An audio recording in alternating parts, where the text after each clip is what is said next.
புதுவை அமிர்தா குரல் மெய்யன்பர்களே, நண்பர்களே, உறவினர்களே, சான்றோர் பெருமக்களே, அனைவருக்கும் வணக்கம். எங்கள் குலதெய்வம் கோயிலுக்கு சென்றோம். அது ஒரு காடு போல இருக்கும்.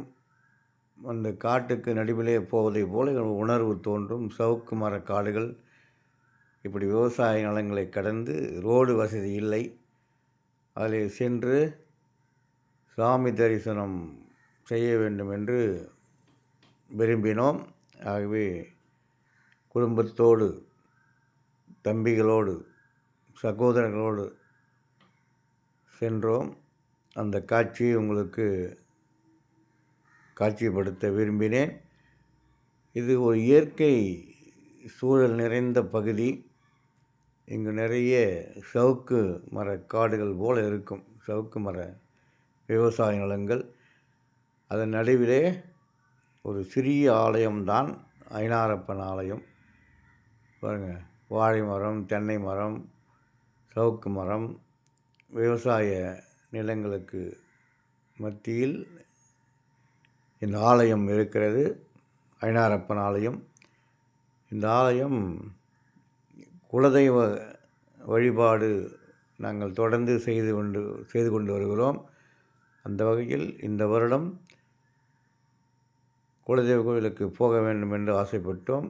ஆகவே அந்த கோயிலுக்கு செல்லுகிற காட்சியை இப்பொழுது பார்க்கிறோம். இது திண்டிவனம், புதுச்சேரி புறவழிச்சாலை ஒழுந்தியாப்பட்டு என்ற ஊரில் இருக்கிறது.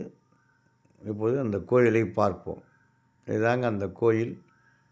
சிறிய கோயில், சவுக்குத்தோப்பு நடுவிலே இருக்கிறது. பாதை இல்லை.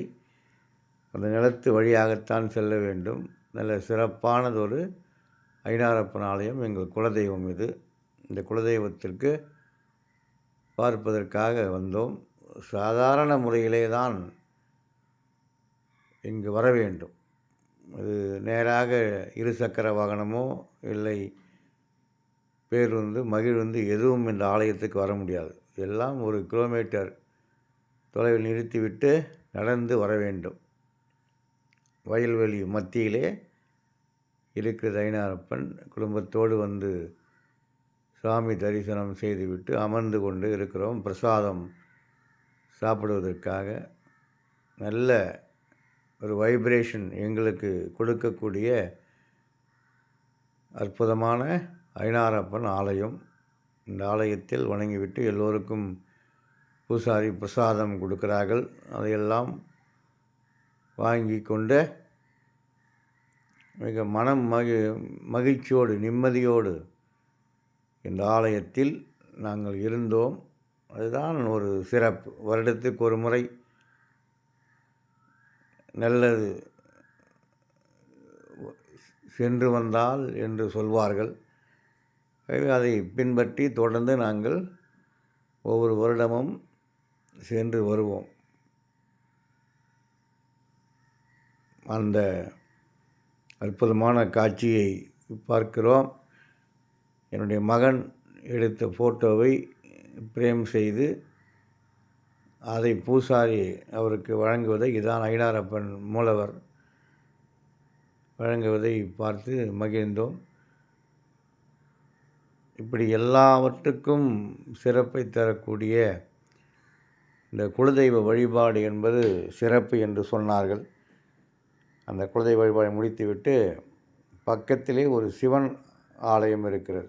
நாங்கள் சிறு வயதிலே சென்று விளையாடிய எங்கள் பாட்டி ஊருக்கு பக்கத்திலே இருக்கிற சிவனாலயம் ஒழுந்தியாப்பட்டு அரசலீஸ்வரர். இதுவும் பாடல் பெற்ற தலம். அரசலீஸ்வரர், உழந்தை அகப்பட்டு என்று சொல்வார்கள். மான் வேட்டையாடி செல்கின்ற போது மான் ஒரு புதரிலே புகுந்து விட்டது. அதை அரசன் அம்பெடுத்து வேட்டையாடிய போது அங்கு ரத்தம் சிந்தியது. முயல்தான், அந்த மான் தான் அகப்பட்டு விட்டது என்று பார்த்தால் அங்கு சிவலிங்கம் இருந்தது. அதே இடத்தில் ஒரு கோயிலை உருவாக்கி மிக அற்புதமான கோயிலாக இந்த கோயில் இருக்கிறது. இது திண்டிவனம் புறவழிச்சாலை ஒழுந்தியாப்பட்டு என்ற இடத்தில் புறவழிச்சாலையிலிருந்து ஒரு 1 கிலோமீட்டர் தொலைவிலே கிழக்கு நோக்கி சென்றால் இந்த ஆலயம் இருக்கும். அற்புதமான ஆலயம். எல்லா தெய்வங்களும் குடிகொண்டிருக்கிற ஆலயமாக இந்த ஆலயம் இருக்கிறது.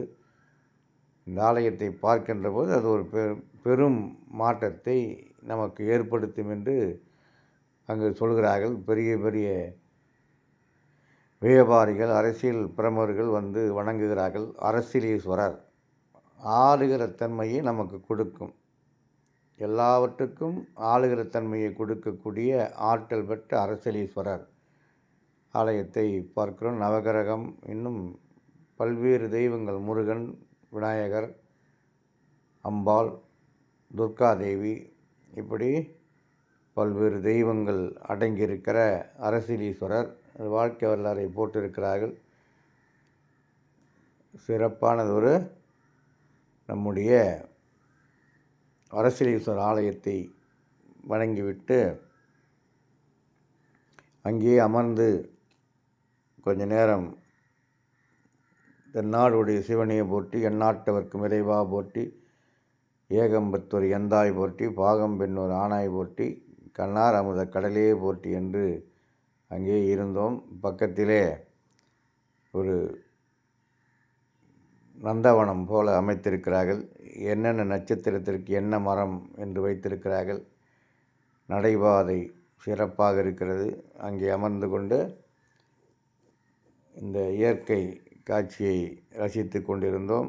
என்னுடன் இருப்பது என்னுடைய தம்பி மகள்.